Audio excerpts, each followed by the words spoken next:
Zephaniah chapters 1 through 3. The word of the Lord that came to Zephaniah, son of Cushi, son of Gedaliah, son of Amariah, son of Hezekiah, in the days of Josiah, son of Amon, king of Judah. I will completely sweep away everything from the face of the earth. This is the Lord's declaration. I will sweep away the people and animals. I will sweep away the birds of the sky and the fish of the sea, and the ruins along with the wicked. I will cut off mankind from the face of the earth. This is the Lord's declaration. I will stretch out my hand against Judah and against all the residents of Jerusalem. I will cut off every vestige of Baal from this place, the names of the pagan priests along with the priests, those who bow and worship on the rooftops to the stars in the sky, those who bow and pledge loyalty to the Lord, but also pledge loyalty to Milcom, and those who turn back from following the Lord, who do not seek the Lord or inquire of him. Be silent in the presence of the Lord God, for the day of the Lord is near. Indeed, the Lord has prepared a sacrifice. He has consecrated his guests. On the day of the Lord's sacrifice, I will punish the officials, the king's sons, and all who are dressed in foreign clothing. On that day, I will punish all who skip over the threshold, who fill their master's house with violence and deceit. On that day, this is the Lord's declaration. There will be an outcry from the fish gate, a wailing from the second district, and a loud crashing from the hills. Wail, you residents of the hollow, for all the merchants will be silenced. All those loaded with silver will be cut off. And at that time, I will search Jerusalem with lamps and punish those who settle down comfortably, who say to themselves, the Lord will do nothing good or bad. Their wealth will become plunder, and their houses a ruin. They will build houses but never live in them, plant vineyards but never drink their wine. The great day of the Lord is near and rapidly approaching. Listen, the day of the Lord, then the warrior's cry is bitter. That day is a day of wrath, a day of trouble and distress, a day of destruction and desolation, a day of darkness and gloom, a day of clouds and total darkness, a day of ram's horn and battle cry against the fortified cities and against the high corner towers. I will bring distress on mankind, and they will walk like the blind because they have sinned against the Lord. Their blood will be poured out like dust, and their flesh like dung. Their silver and their gold will be unable to rescue them on the day of the Lord's wrath. The whole earth will be consumed by the fire of his jealousy. For he will make a complete, yes, a horrifying end of all the inhabitants of the earth. Gather yourselves together. Gather together, undesirable nation, before the decree takes effect and the day passes like chaff. Before the burning of the Lord's anger overtakes you. Before the day of the Lord's anger overtakes you. Seek the Lord, all you humble of the earth, who carry out what he commands. Seek righteousness. Seek humility. Perhaps you will be concealed on the day of the Lord's anger. For Gaza will be abandoned, and Ashkelon will become a ruin. Ashdod will be driven out at noon, and Ekron will be uprooted. Woe, inhabitants of the seacoast, nation of the Cherethites. The word of the Lord is against you. Canaan, land of the Philistines, I will destroy you until there is no one left. The seacoast will become pasturelands with caves for shepherds and pens for sheep. The coastland will belong to the remnant of the house of Judah.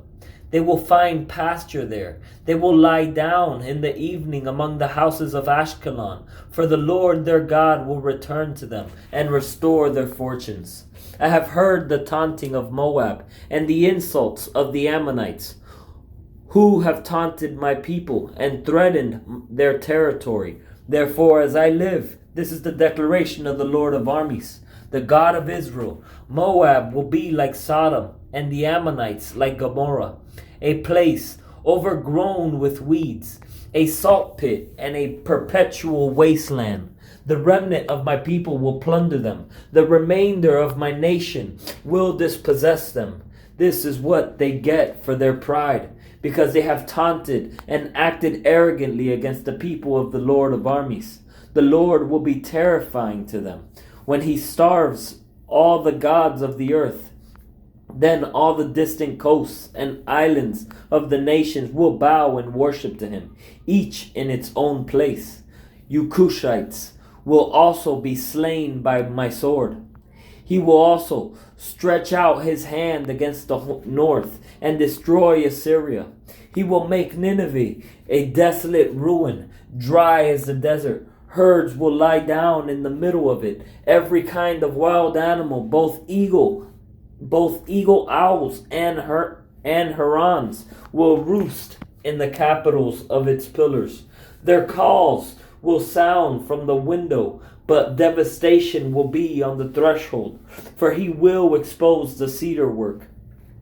This is the jubilant city that lives in security, that says to herself, I exist and there is no one else. What a desolation she has become, a place for wild animals to lie down. Everyone who passes by her scoffs and shakes his fist. Woe to the city that is rebellious and defiled, the oppressive city. She has not obeyed. She has not accepted discipline. She has not trusted in the Lord. She has not drawn near to her God. The princes within her are roaring lions. Her judges are wolves of the night, which leave nothing for the morning. Her prophets are reckless, treacherous men. Her priests profane the sanctuary. They do violence to instruction. The righteous Lord is in her. He does no wrong. He applies his justice morning by morning. He does not fail at dawn. Yet the one who does wrong knows no shame. I have cut off nations. Their corner towers are destroyed. I have laid waste their streets with no one to pass through. Their cities lie devastated, without a person, without an inhabitant.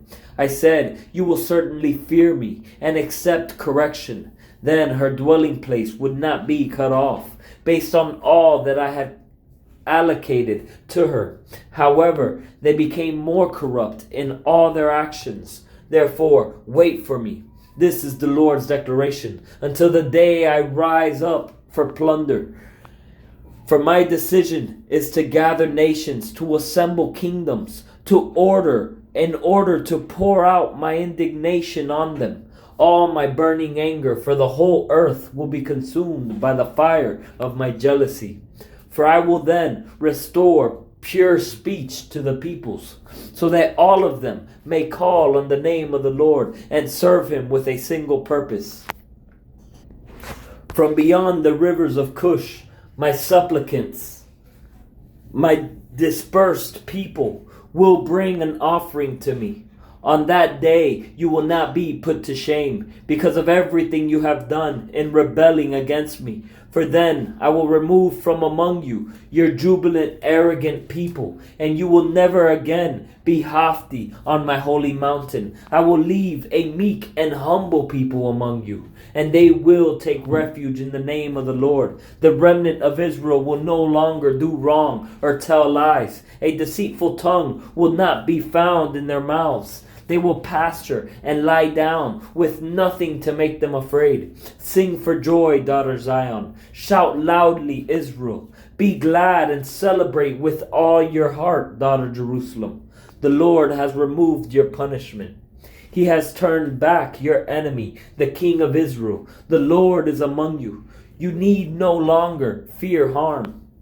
On that day, it will be said to Jerusalem, do not fear Zion. Do not let your hands grow weak. The Lord your God is among you, a warrior who saves. He will rejoice over you with gladness. He will be quiet in his love. He will delight in you with singing. I will gather those who have been driven from the appointed festivals. They will be a tribute from you and a reproach on her. Yes, At that time, I will deal with all who oppress you. I will save the lame and gather the outcasts. I will make those who were disgraced throughout the earth receive praise and fame. At that time, I will bring you back. Yes, at the time I will gather you. I will give you fame and praise among all the peoples of the earth. When I restore your fortunes before your eyes, the Lord has spoken.